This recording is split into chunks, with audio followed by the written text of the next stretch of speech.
Bismillahirrahmanirrahim. Assalamualaikum warahmatullahi wabarakatuh. Kembali lagi di channel Pena Pencari Hikmah. Kali ini kita akan bahas rahasia Rasulullah dicintai penduduk langit dan bumi.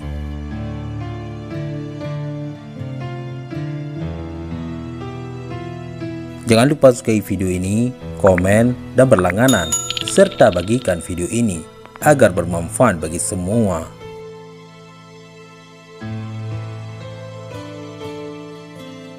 Nabi Muhammad merupakan sosok Nabi yang istimewa. Beliau begitu dicintai oleh para penduduk langit. Allah pernah berfirman, sesungguhnya Allah dan malaikat-malaikatnya bersalawat untuk Nabi.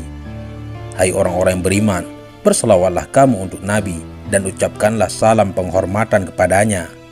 Betapa istimewanya Rasulullah hingga Allah dan para malaikat turut bersalawat baginya. Bersalawat dari Allah berarti memberi rahmat. Berselawat dari malaikat berarti meminta ampunan. Sedangkan berselawat dari orang-orang mukmin berarti berdoa supaya diberi rahmat. Seperti dengan perkataan Allahumma salli ala Muhammad atau Assalamu alayka ayyuhan nabi. Semoga keselamatan tercurah kepadamu wahai nabi. Tidak hanya oleh penduduk langit, penduduk bumi pun amat mencintai Rasulullah. Bahkan pernah diriwayatkan dalam sebuah kisah, dikala Rasulullah wafat, Khalifah Umar mengancam akan membunuh bagi siapa saja yang berani mengatakan bahwa Rasulullah telah wafat. Sampai pada akhirnya Khalifah Abu Bakar yang berani dengan tegas mengatakan Rasulullah telah wafat.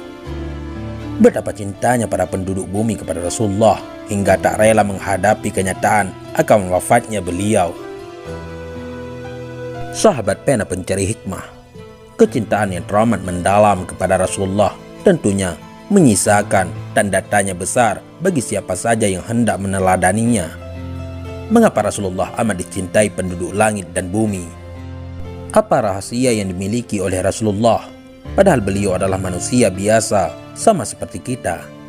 Hanya bedanya ia diberikan wahyu. Lantas, apa yang membuatnya begitu amat dicintai? Tentunya Rasulullah memiliki rahasia tersebut, tapi tidak lantas kemudian ia menyembunyikannya. Rasulullah dengan tulus mengajarkan kita tentang cara bagaimana agar dicintai oleh penduduk langit dan bumi. Pelajaran tersebut ia abadikan dalam sebuah hadis yang diriwayatkan oleh Ibnu Majah. Dari Abu Abbasah bin Sa'ad As-Sa'idi ia berkata, seseorang mendatangi Rasulullah maka beliau berkata, wahai Rasulullah, tunjukkan kepadaku sebuah amalan yang jika aku kerjakan, Allah dan manusia akan mencintaiku. Maka beliau bersabda, zuhudlah terhadap dunia, maka engkau akan dicintai Allah, dan zuhudlah terhadap apa yang ada pada manusia, maka engkau akan dicintai oleh manusia. Sahabat Pena Pencari Hikmah, zuhud terhadap dunia.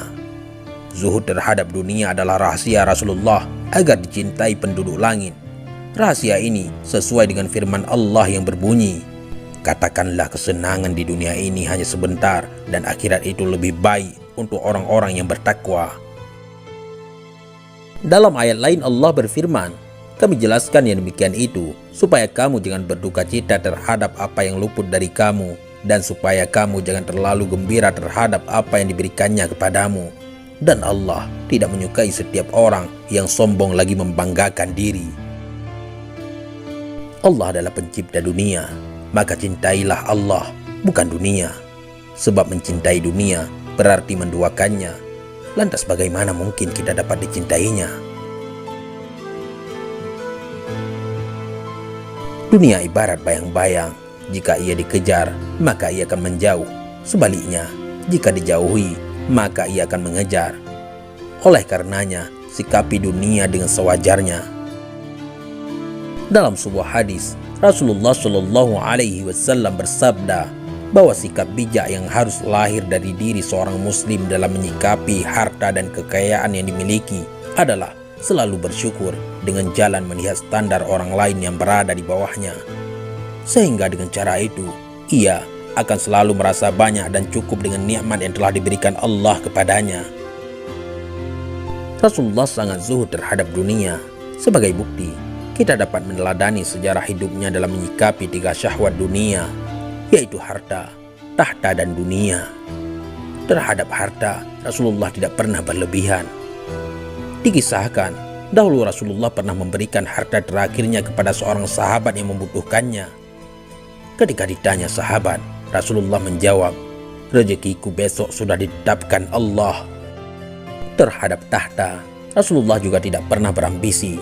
Dalam peristiwa pemindahan Hajar Aswad atau batu, para ketua kabilah hampir berseteru hanya karena ingin memindahkan batu. Kemudian Rasulullah mengambil kain untuk tempat batu dan meminta setiap ketua kabilah memegang ujung kain. Perselisihan itu pun berakhir dengan perdamaian. Adapun terhadap wanita, Rasulullah membuktikan dengan mempersunting Khadijah sebagai istri pertamanya. Sahabat pena pencari hikmah, zuhud terhadap apa yang ada pada manusia. Zuhud terhadap apa yang ada pada manusia adalah rahasia Rasulullah dicintai penduduk bumi. Al-Junaid pernah berkata, zuhud ialah keadaan jiwa yang kosong dari rasa memiliki dan ambisi menguasai. Bahkan Ali bin Abi Thalib pernah menjelaskan, zuhud berarti tidak peduli siapa yang memanfaatkan benda-benda duniawi ini, baik seorang yang beriman atau tidak. Kedua pernyataan tersebut mengisyaratkan kepada kita betapa tidak perlunya mengurusi apa yang ada pada orang lain, terlebih berambisi ingin memiliki dan menguasainya. Rasulullah sangat zuhud terhadap apa yang dimiliki orang lain. Rasulullah tidak pernah mengemis terhadap sesuatu hal duniawi yang orang lain miliki. Sebab pada dasarnya manusia adalah makhluk egois dan rakus. Semakin kita mempunyai rasa ingin memiliki dan menguasai apa yang dimiliki orang lain, maka dapat dipastikan orang tersebut akan benci kepada kita, karena merasa apa yang dimilikinya akan terancam. Sahabat pena pencari hikmah, mari renungkanlah, benarkah demikian?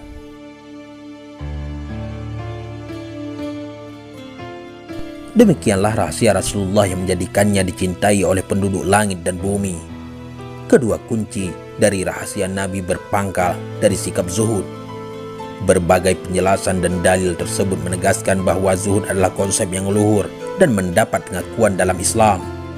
Zuhud merupakan bagian penting dalam usaha pendidikan jiwa dan pribadi setiap muslim.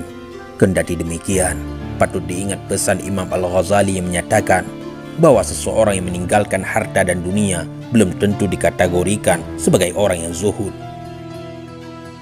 Sahabat pena pencari hikmah, ada beberapa langkah yang dapat dilakukan agar terhindar dari lilitan ketergantungan pada dunia, yaitu tidak meletakkan hal-hal duniawi di hati.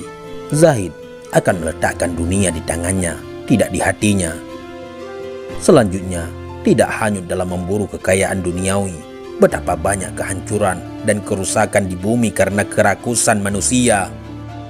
Dan tidak menumpukkan kekayaan duniawi. Agar tidak cinta dunia, maka kita harus memposisikannya sebagai jalan atau wasilah, bukan sebagai tujuan atau gaya. Sahabat pena pencari hikmah, yang terakhir, segera menginfakkan kekayaan duniawi yang diperoleh. Wallahu a'lam bishawab. Mudah-mudahan ini semua bermanfaat. Assalamualaikum warahmatullahi wabarakatuh.